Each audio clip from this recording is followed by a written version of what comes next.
and I come from Reykjavik University, as Matthew told you.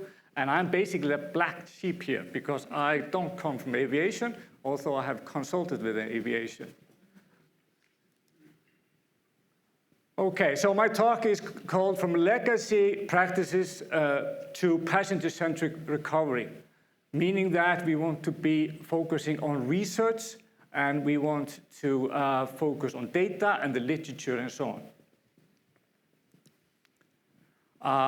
I'm heading this research center, so I'm later also going to show you some data and research findings that we have been gobbling up very recently. But first, I want to thank Anna Bauer-Richardson, researcher at the center, and also Vishnu, Asle, Huda, and Christine. They will be happy to answer all your questions later on. Okay, so short agenda for the talk. It's short introduction to Reykjavik University Center for Marketing and Consumer Psychology. And then the service dominant customer centricity for airlines. And then we have service failure and the recovery journey, and evidence-based passenger disruption management. And then we will dive more and more into the research findings about passenger disruption management and what customers think about it, and how they feel, and how they kind of basically want to make trade-offs. So this is basically to show you the research that we have been doing. We do a lot of interviews and surveys, but the main bulk is choice-based conjoint analysis, or discrete choices, where customers are choosing between different options. So do you want to get cash back or voucher, or if we offer you this, will you change your preferences, so on. So from this data, from this experimentation, we can basically see customer choices, preferences, and then we can make some predictions with predictive analytics or simulations. So I'll show you that later. But very short on the research center. So we basically all day do research on choice behavior. We are mainly focused on two areas. One is retailing, as I'm showing you here, where we are trying to promote sustainability, sustainable choices, healthy food, marketing, and so on and so forth. But my favorite project is not necessarily about health, it's about alcohol, it's about wine, mainly because we work with Burgundy Business School, and I get to go there every year for some tastings and so on. But anyway, so here you can see from that project a wine bottle. And you can take a product like a wine bottle and you can split it into different attributes. Some of these attributes are salient, meaning that they go into the customer decision-making process. I actually look at it and I'm involved by these attributes. Some other attributes, they are not that important, and some are totally not important. You will never kind of realize it. Like here, so most of you, basically, if it's your first time, it's your first time to Iceland, raise your hand. Okay. You're going to see the alcohol prices here. They are crazy. So I'm just warning you guys. So when I started as a kind of like a naive young person to drink, I was looking at this here. Trying to maximize the alcohol volume against the pricing. You just need to do that in this country. But I'm trying to be a little bit more sophisticated. So you can see here, this is our approach. We just basically try to find the salient attributes, and people like to choose, like in this case, French red wine or Italian, and they go for the country, they go for the grape, they go for the pricing, and so on and so forth.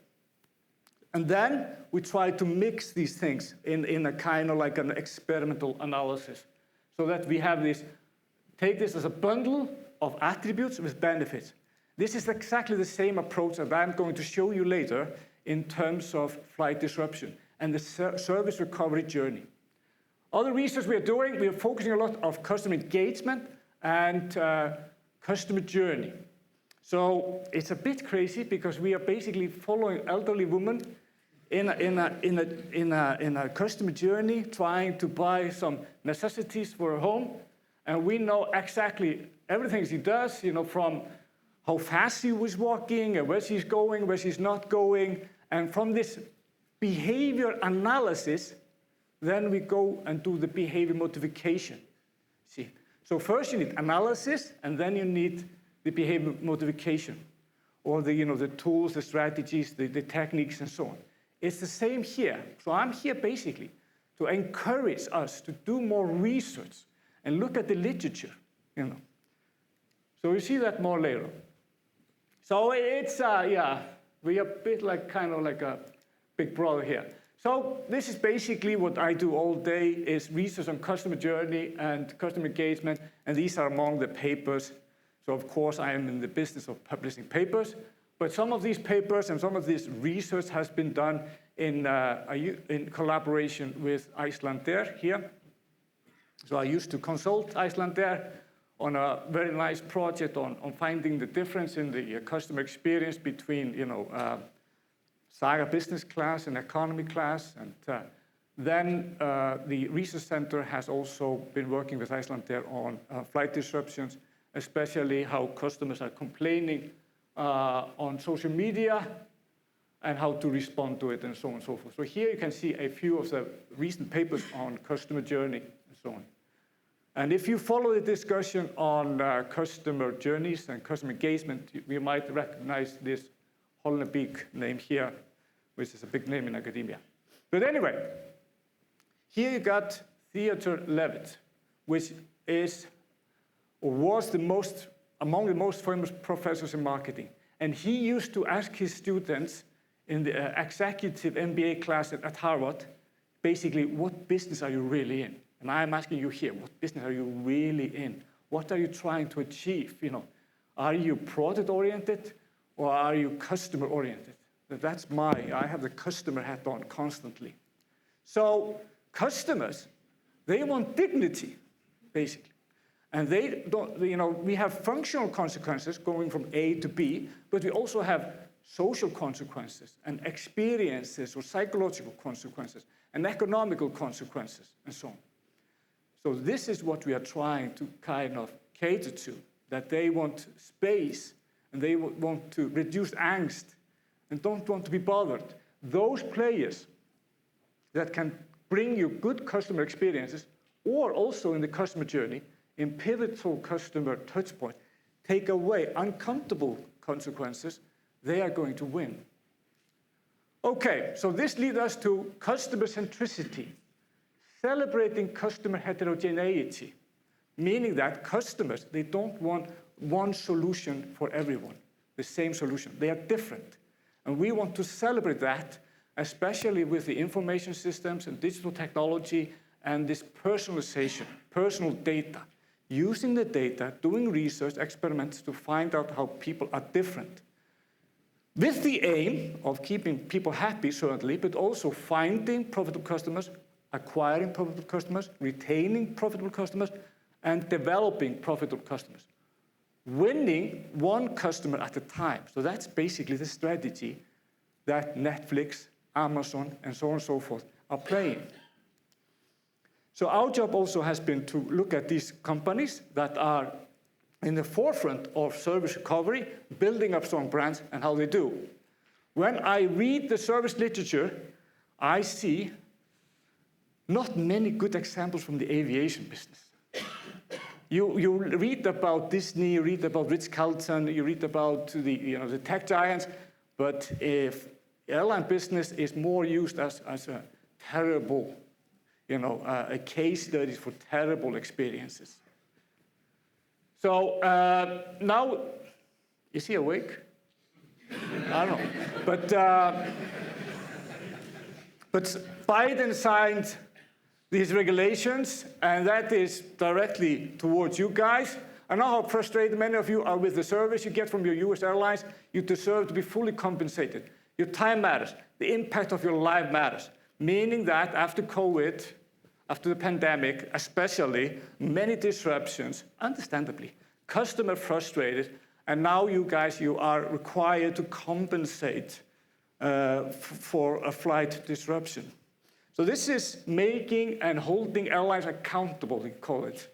So dealing with cancellations and delays. Of course, you're not that eager to have cash compensation, but also it's important that You can have, if the customer is taking other benefits like a voucher, you can keep the money inside the company. And this is something that many airlines, for instance, Icelandair, did very well during the pandemic. So we absolutely, this is the right moment to take a look at this and how we can compensate and how we can make people happy in this disruption situation. Because one thing, air traffic, which is good news, is going above and beyond pre-COVID times. And actually, just looking at this picture, it's getting pretty crazy. That means that number of flights is increasing and we will see more disruption. What are the trends? Customers are swifting from one place to another. Oh, you got that? Nice. There's only a few jokes in this talk, so you have to get, I'm just a boring professor. So there is a coolcation. There are many, I'm not going to go all the trends, but there are many trends. And now, if people go into concerts now and you ask how many attended? 100,000, 200,000. People going to warm climate, cold climate. They are combining leisure with work. And if studies again and again show that people are inclined to travel more next year. Good news. It also means that we will have more failures. We will have more trouble. And you see that 21% of flights delayed and 1.5% canceled so far in 2024. 30% of flights delayed more than 15 minutes in 2023. And of course, you see a red airplane here with all our winds and Eyjafjallajökull and volcanoes and all this trouble that we are going to bring to you anyway. So this we know has been a lot of hassle. A lot of customers are not happy. And we are basically, that is, we should be customer-centric. We have to fix this. How can we do that? It's a lot of millions involved. Lost customers, refunds to passengers, crew rescheduling, alternative transportation, labor costs, reputational damage. It's going to happen. Flight disruption is going to happen, and probably more with hotter climate, more flights. But we cannot stop it, but we have some control and actions over how to deal with it.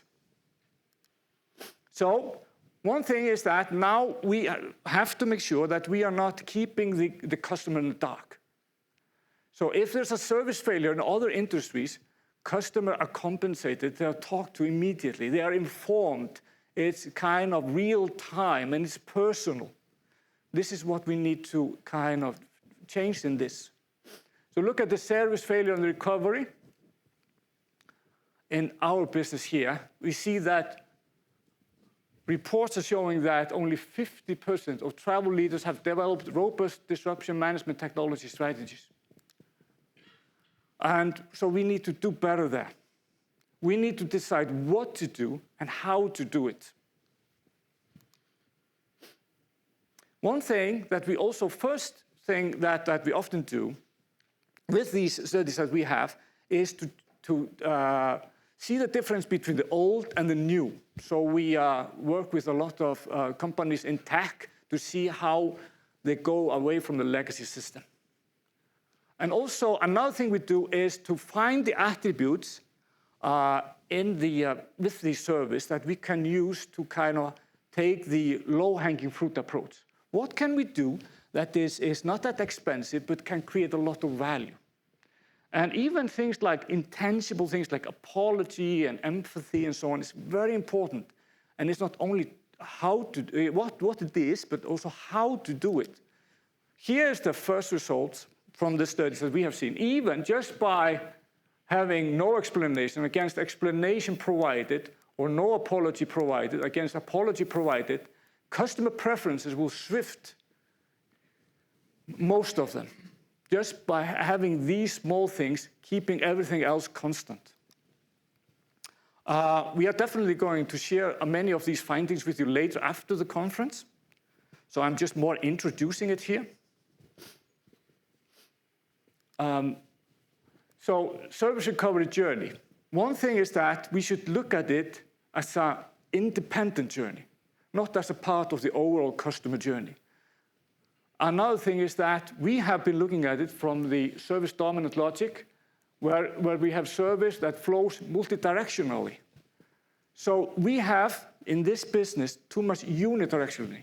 Your flight got canceled, and this is what happens. It's nothing like, your flight canceled, and these are the options we can give you. Or that we have research how you are going to deal or how you're going to view and interpret and feel about different options. So it's both that we can do research, experiments, and scenarios so that we better are equipped in understanding how customers are going to view and prefer different outcomes. And then when we send it out, we're going to gobble up a lot of data that we can learn from. To look at it as each time this happens, it should be kind of like an experiment, which is basically the philosophy of the leaders in service recovery, like Ritz-Carlton. They use the opportunity every time to learn better. So that's very service-oriented.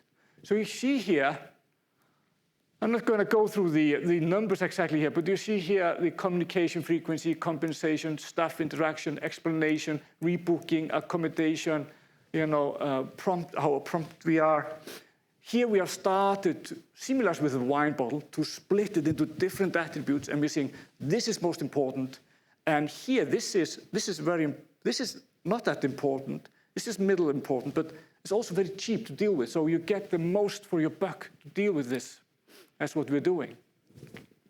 So service recovery and personalization.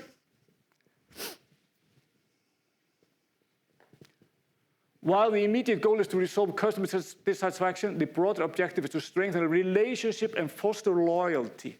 So that's what we're trying to do. That when something clicks, when something is not working out, this is where your brand stands out. This is where you have your opportunity to be a hero, to show and get loyalty. Okay? So we need real time, we need personalized, and we need self-service recovery options. And that is the passenger disruption management. That's what it's all about. I feel that I have been studied a lot now recently, and it's very underdeveloped, absolutely crazy underdeveloped. We have a lot of literature and findings in service marketing, service recoveries, and so on, but we have, this is just being developed at the time. So we need real-time solutions, and we need personalization. Here, now we get more and more into the research. As I said, we have been doing interviews with customers, with managers, we are doing surveys, we are doing studies, especially with these choice experiments with discrete choices, conjoint analysis, and then these predictive analytics. Here you can see in a cancellation scenario, your flight has been canceled, and we take the attributes, and we take it as intangible and tangible. We have different levels, and it's important for us that these levels reflect the reality. So we can get constantly better and better into that. And we classify it and interpret this as the new and the old, what the proper passenger disruption management system can do, and then more how it has been or is in some cases, the old legacy system.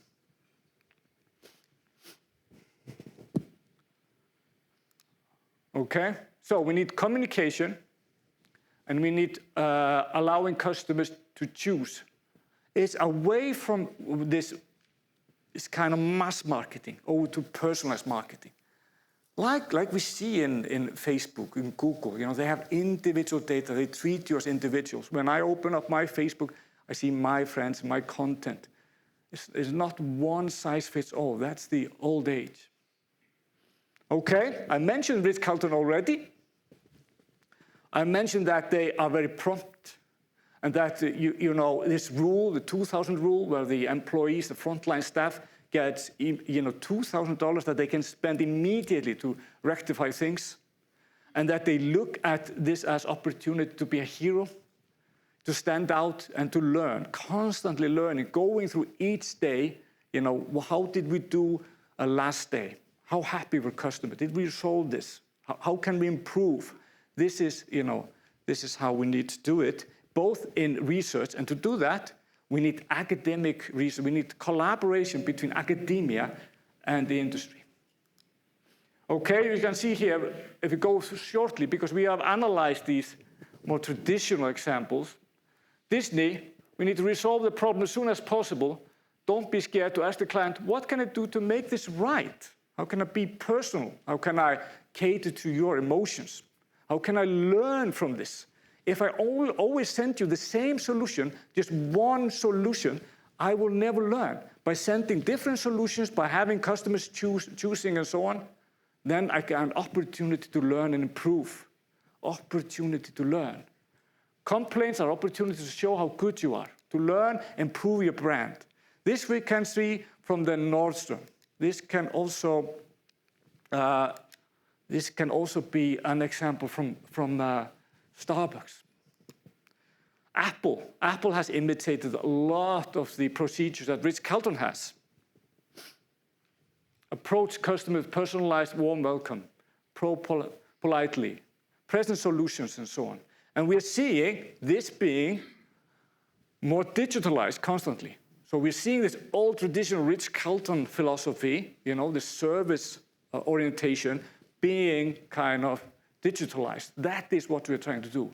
Make it more automatic, fast, real-time, personal.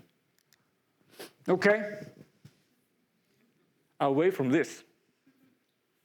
This is ridiculous. I showed this to a student. He said, is this from the 1970s? No, it's not. Okay, taking away the numbers of customers. Taking it away from all the employees, all the hassle, all the risk, all the stress, all the bad things that are going to happen from this. So it used to be that we could smoke in the plane. Some of you might think it's still a nice idea, but most don't. We agree that it's something in the past. And the same here. We need proper solutions. We need research. We need data. So how do passenger disruption management tools enhance service recovery solutions following flight disruptions? Okay, we need proactive communication. Sometimes we know about the failure. Don't wait for the customer to come and complain. It's only 5% on average of customers that really complain. Personalized alternative. And here you can see moving from a legacy and actually using the mobile phone, because the mobile phone is the device and that the customer is going through all these journeys. Looking at different alternatives, booking, entertaining him or herself, and then also when something happens, this is the device that we can use. And bring different options. Okay? So basically, updates only displayed on the airport board. No. Frequent mobile updates. Wait in long lines or hold for assistance. No. Ability to self-service in real time. Resolve within 10 minutes. No ability to control the outcome. No. Control and autonomy over recovery process. So this is something that we're aiming for. This is something that would totally change the customer experience. By doing this, win one customer at a time. Take these tangible attributes, intangible attributes. This is what we have been studying: compensation, rebooking, accommodation, voucher, cancellation option. Many of it is trying to also nudge you to take the voucher. But at least the tangible attributes are much more expensive. Intangible attributes much more easy to do or cheaper to achieve. Okay? Old world, new world. Old world, new. This is MAS. This is looking at the customer as faceless, placeless, interchangeable entity. This is where you're not trying to win one customer at a time. You just okay, they go, it's like a discount store. If they go, someone else will come instead. That philosophy. This is customer centricity. Personalized messaging. Okay? And what do customers feel about that? They pretty much like it. Again, we're going to share this with you, but you see here, 14.7 prefer to have updates only displayed on the board at the airport, have a warm staff and so on, which is kind of also traditionally would be optimistic actually, and no option to cancel. But going here for mobile updates every 30 minutes, staff are not present, option to cancel and refund via link to mobile device, 85% would choose that. How to passenger while having choices during the service recovery process. Here we are creating all these scenarios. Here is your flight has been canceled. Option 1, option 2, option 3. You have different options. Is Christmas coming? Of course, people want to be rebooked and have compensation. Customer heterogeneity. People are different. Let's give them different things. Here we have, with latent class analysis, split our sample into 4 segments. You see, they are preferring different things. So when you look at the average customer, they all look similar, but there's huge variation. It's not only the averages, going back to statistics 101, not only the average, central tendency is also the difference here. And huge difference in what people actually want to see. And it will take us half an hour to go through this table. But anyway, it's full of all kinds of insights. One thing, staff interaction here, is taking a look at the utilities of value, is that they are not that displeased with having no staff, which is actually good news for automatic, mobile-inspired passenger disruption management systems. Here again, cancellation scenario, 0 preferences. Here you have these, updates only displayed at the board, staff are warm, which usually is not the case maybe. Resolved within 3 hours, no reasons provided. Going from here for mobile updates every 30 minutes. Delay scenario, another scenario. We are creating these scenarios. From transportation in another field, basically, Uber has done very well in actually informing the customer in real-time data, where is the cab driver, which reduces angst. So this is the same customer as goes and take all these flights, with these expectations. Want real-time information. Okay, here we see, on average, these 3 are standing out, but you see mobile updates every 30 minutes, no staff, 85% are happy with it. And you see different segments, even 5 segments, that have totally different needs. So that's good news, meaning that we should celebrate it. They have totally different. They don't all want, just cashback. They have all kinds of things that you can use for trade-off systems in making them happy. And here we can analyze this, like cancellation option, very important to some people and less important to others. And you can basically counterbalance it with something else. Here, update displayed on the board at the airport, 27%. Staff are not present, no explanation provided, no apology.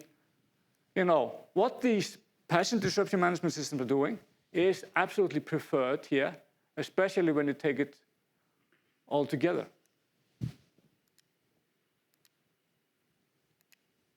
So, by doing that, you can make up for different things. You can actually save money on staff and or reduce your investment in staff as you learn what's important and what's not